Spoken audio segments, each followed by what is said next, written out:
Social media کے ذریعے سوالات کا سلسلہ جاری ہے۔ فیس بک پر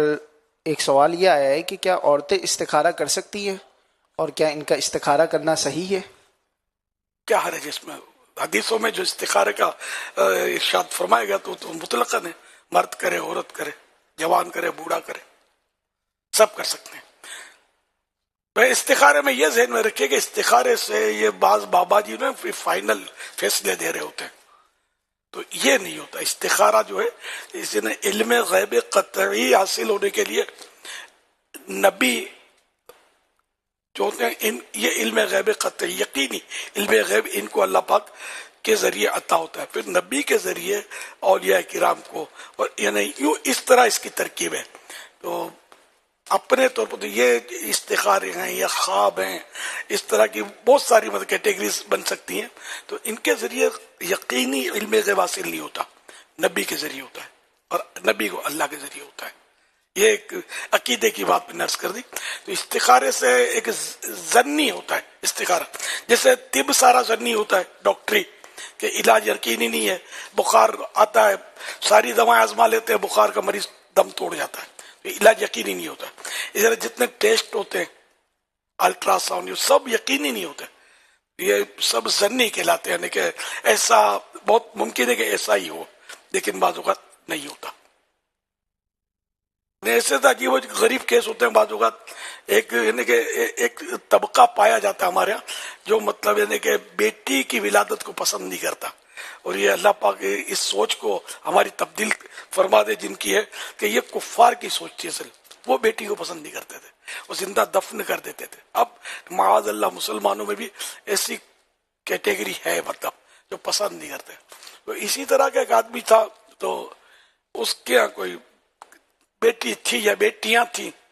اب پھر اس کو ہوا امید، تو اس نے الٹرا ساؤنڈ کروایا اپنی بیوی کا، اس میں بھی بیٹی بتایا الٹرا ساؤنڈ میں، تو اس کی کھوپڑی گھوم گئی، تو اثر ظاہر ہے غیر مسلموں کا کوئی اثر ہوگا اس پر، تو اس نے بیچاری کو طلاق دے دی۔ اب ایک تو پریگننسی، یعنی اس امید کی حالت میں اس کو بہت تکلیف میں ہوتی ہے عورت، اس میں اتنا ہائی ٹینشن اس کو دیا کہ بیچاری کو طلاق دے دی۔ اچھا، اب اس نے الٹرا ساؤنڈ کے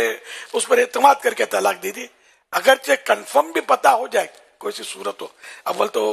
مطلب ایک بات کرتا ہوں پتا چلتا نہیں ہے تو بھی طلاق دینے کی تو کوئی صورت نہیں ہے نا یار، یہ اللہ پیدا کرتا ہے بچہ بچی، بندہ تو نہیں پیدا کر رہا ہے، جو اس نے دینا ہے وہی عطا ہوگا،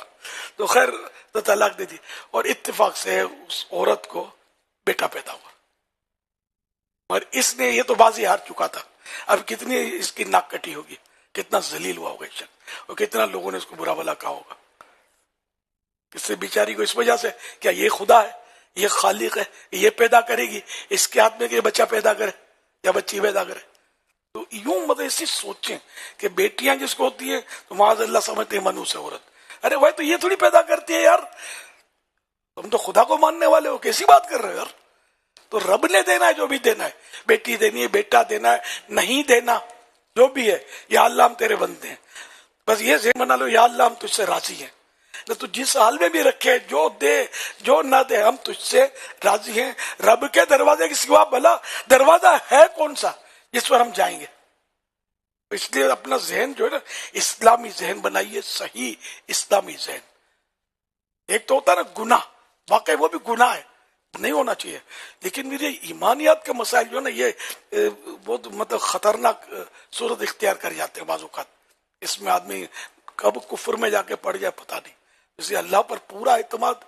اور فائنل بھروسہ ہمارا، اور وہ جو چاہتا ہے وہ ہوتا ہے،